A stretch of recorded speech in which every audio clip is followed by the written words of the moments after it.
अस्सलाम वालेकुम दोस्तों, इस वीडियो में आपको खुशामदीद कहते हैं। ब्रेन हेमरेज एक ऐसी कंडीशन है जिसमें ब्रेन के अंदर मौजूद कोई ब्लड वेसल फट जाती है, जिसकी वजह से ब्रेन में ब्लीडिंग होने लगती है।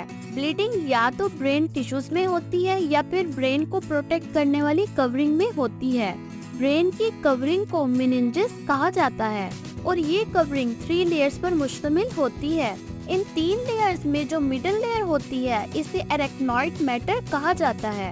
ये लेयर हाईली वेस्कुलर होती है, यानी इस लेयर में बहुत ज्यादा मिकदार में ब्लड वेसल्स ट्रेवल कर रही होती हैं, जिसकी वजह से बाज़ औक़ात इस लेयर में मौजूद ब्लड वेसल्स फट जाती हैं, जिसकी वजह से ब्लड लीक होकर इस लेयर में इकट्ठा होना शुरू हो जाता है।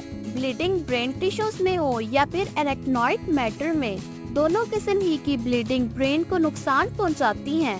अगर ब्लीडिंग ब्रेन टिश्यूज में हो जाए तो इस केस में ब्रेन के सेल्स ऑक्सीजन ना मिलने की वजह से मरना शुरू हो जाते हैं। और अगर ब्लीडिंग ब्रेन की कवरिंग में हो तो इस केस में ब्रेन की कवरिंग ब्लड भर जाने की वजह से स्वेल होने लगती है, जिसकी वजह से अंदर मौजूद ब्रेन के सेल्स पर दबाव पड़ता है और इस दबाव की वजह से इस रीजन के ब्रेन सेल्स मरने लगते हैं। ब्रेन में ब्लीडिंग होने की बहुत सारी कॉजेस हो सकती हैं, जैसे कि सर पर कोई गहरी चोट लग जाना, हाई ब्लड प्रेशर की वजह से भी ब्रेन की रग फट जाना, ब्रेन में ट्यूमर्स का वजूद होना या फिर मरीज को कोई और ब्लीडिंग डिसऑर्डर वगैरह होना शामिल है। अगर ब्रेन हेमरेज के सिम्टम्स की बात की जाए तो जैसे ही किसी शख्स को ब्रेन हेमरेज होता है तो उसके सर में शदीद दर्द होने लगता है और इसके साथ वॉमिटिंग भी हो सकती है। इसके अलावा मरीज देखने और बोलने में मुश्किल महसूस करने लगता है और साथ साथ जिस्म की कोऑर्डिनेशन भी खत्म होने लगती है। अगर ये सारे सिम्टम्स किसी शख्स में शो हो रही हों तो उसे फौरन डॉक्टर के पास ले जाना चाहिए, क्योंकि अगर ब्रेन हेमरेज की ट्रीटमेंट में जरा सी भी देर हो जाए तो पेशेंट की डेथ भी हो सकती है। ब्रेन हेमरेज को ट्रीट करने के लिए सबसे पहले ये जानना जरूरी होता है कि ब्लीडिंग ब्रेन के कौन से हिस्से में हुई है और इससे ब्रेन का कितना हिस्सा डैमेज हुआ है।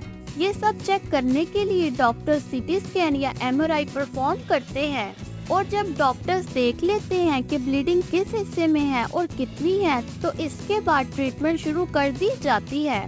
ज्यादातर केसेस में ब्लीडिंग को निकालने के लिए सर्जरी परफॉर्म की जाती है, जिसमें पेशेंट के स्कल में सुराख करके ब्लड क्लॉट्स को ड्रेन कर दिया जाता है। ट्रीटमेंट के बाद अगर मरीज में कोई फिजिकल एबनॉर्मेलिटीज रह जाती है, जैसे कि चलने फिरने और बोलने में मुश्किल हो, तो उसे दूर करने के लिए फिजिकल और स्पीच थेरेपी की जाती है, जिससे जल्द ही मरीज सेहतयाब होकर रोजमर्रा की एक्टिविटीज ठीक से परफॉर्म करने लगता है। तो उम्मीद है आपको आज की इस वीडियो से कुछ न कुछ जरूर सीखने को मिला होगा।